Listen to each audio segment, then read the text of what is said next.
Welcome back to another battle between Lucifer versus Pinhead. Who do you think will win? Before we dive deep into the analysis, please remember to subscribe to the channel to support me, and thank you very much. Lucifer Morningstar once bore the name Samael, a fallen angel and the son of the Creator, the Presence. Lucifer exists as a being who nearly touches omnipotence, embodying absolute will and absolute freedom.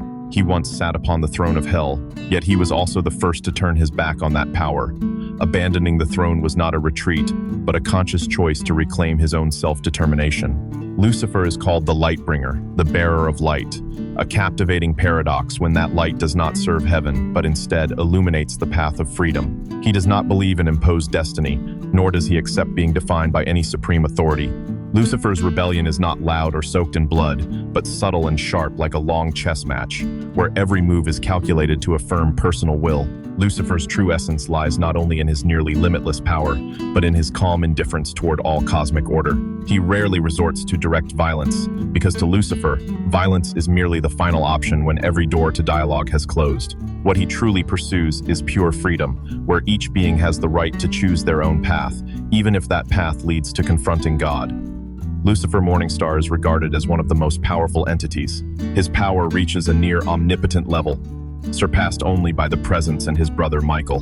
Lucifer can create fully formed universes from nothingness, where time, space, and the laws of physics obey his thoughts. As a being of divine will, his actions are not merely magic, but an absolute affirmation that the world exists because he allows it to exist.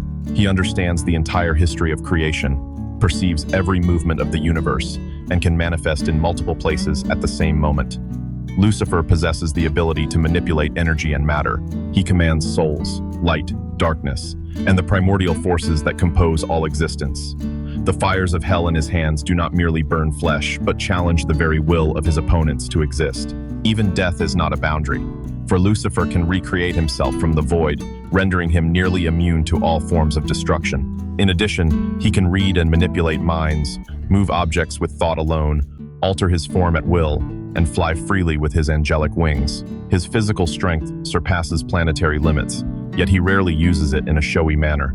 For Lucifer Morningstar, direct confrontation is always the last choice, because his very existence is already a declaration of absolute power. One of the greatest milestones was when Lucifer, together with Michael's creative power, formed a complete universe from nothingness. This act was not merely a display of ability, but a direct challenge to the order established by the Presence. He once destroyed the Logos, the origin of all existence, with a single gentle touch. That moment demonstrated that Lucifer does not require violence to annihilate. He even escaped the intricate plans of God and surpassed the endless, including dream and death, entities who embody eternal laws. Lucifer survived Basanos, faced Fenris, and battled numerous angels while maintaining his cold composure. When confronting the Norse gods, he created a temporary sun to dominate the situation and destroyed two-time titans before they could reach the peak of their power. Lucifer emerged from every battle almost unharmed. Even when his physical form was completely destroyed, he continued to exist. For Lucifer Morningstar, combat is not about proving strength, but about affirming that no destiny or authority can imprison his free will. Lucifer Morningstar is fully capable of ending any existence with a single thought. Yet, what is remarkable is that he deliberately chooses not to do so. For Lucifer, destroying an opponent in a simple and instantaneous manner is too trivial, unworthy of his nature and status. Lucifer is called the bearer of light because of his pure creative ability. He can create a star from nothingness. This power leads many to place him on the same level as the living tribunal, or even the Beyonder, nearly omnipotent entities, because Lucifer once killed his own brother Michael and used the Big Bang explosion born from that power to construct an entirely new universe. Please remember to subscribe to the channel, press the bell icon, and turn on notifications to watch the earliest videos. Thank you very much. Now, we will talk about Pinhead. Pinhead, whose real name is Elliot Spencer, was once a British Army officer in World War I, a man full of ideals yet worn down by the violence and despair of war. After leaving the battlefield, Spencer became obsessed with seeking new limits of sensation and the meaning of existence. That path led him to the Lament Configuration, a sinister puzzle box that opens a gateway beyond the human world. Pinhead serves Leviathan, the supreme entity who rules hell. His loyalty does not stem from fear, but from absolute faith in the order that Leviathan represents. In his role as a leader, Pinhead behaves coldly and formally, almost like a judge who believes that every plea must be paid for at an equal price.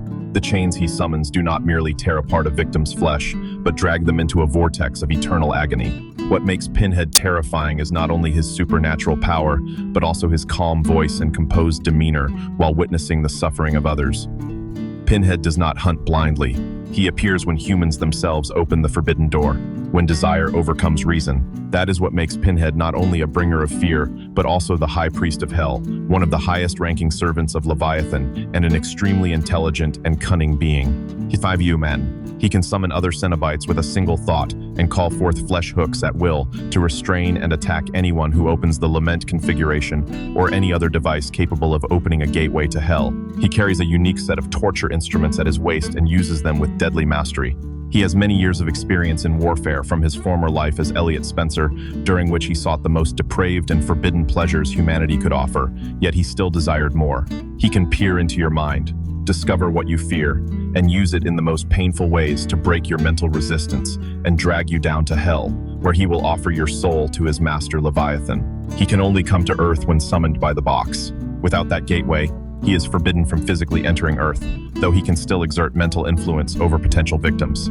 He exists in a constant state of agony, with open wounds across his upper chest, a steel wire stitched through his lower abdomen to support his torture tools, and countless nails driven into his skull and face, along with hooks at the back of his head that fasten his robe directly into his flesh. This grants him a profound connection to his master, and serves as a mark that he may never remove. In the world of Hellraiser, Pinhead is not merely an executioner. He has torn apart hundreds of victims, including high-level magicians and sinful souls who believe that knowledge or power could protect them. Even other Cenobites are not exempt. Pinhead once confronted and defeated Dr. Channard, an extremely dangerous Cenobite born from ambition and twisted science. Pinhead's destructive power is further demonstrated when he created a proton explosion on a scale far beyond a 100-megaton nuclear bomb. When reaching colossal size, his mere presence is enough to cause planet-level devastation. Pinhead spreads terror among crowds, rips apart multiple victims, freezes water with sheer willpower, and melts a crucifix, an image symbolizing a direct challenge to religious faith. In the Scarlet Gospels, Pinhead steps into a higher level of conflict when he confronts Lucifer. Although he is ultimately defeated in a catastrophic manner, his body torn apart and his existence destroyed, that defeat does not render him insignificant. On the contrary, it shows that he reached the threshold of supreme entities. Pinhead has also resisted dangerous foes such as Angelique, who is strong enough to punch through concrete, and he has survived weapons originating from the future. For him, combat is not a frenzy of rage, but an inevitable part of the order of pain that hell imposes upon every soul bold enough to cross the forbidden gate. When Lucifer, Morningstar, and Pinhead confront each other, the disparity between these two entities is not merely a difference in strength. Pinhead is the embodiment of hell and torture, a terrifying force on a city level or even planetary scale at his peak. His power is centered on pain, chains, and localized manipulation of humans and sinful souls. Lucifer Morningstar stands on a far higher plane. He is a near-omnipotent entity on a multiversal level, capable of creating or erasing entire universes by will alone. To Lucifer, reality is not something fixed, but material that can be shaped according to his desire. Almost all forms of attack are incapable of truly affecting him, because Lucifer's nature transcends even the concept of harm. Pinhead is bound by the strict laws of hell, appearing only when humans solve the fateful box and open the door to pain themselves. Every action he takes is tied to the order of torture and the command of the supreme force he serves. Lucifer is the complete opposite. He is not chained by any rule, acting according to personal will, strategy, and conscious choice. That very freedom makes Lucifer an opponent that even the mightiest entities must approach with caution. Lucifer is almost always regarded as the overwhelmingly dominant victor. Pinhead is typically viewed as a dangerous horror being on a far lower tier, incapable of challenging an entity who manipulates all of reality. If one imagines a direct battle, Pinhead might begin with chains and illusions to shatter his opponent's spirit. Yet all such instruments of torture would instantly become meaningless before Lucifer's ability to manipulate matter and existence itself.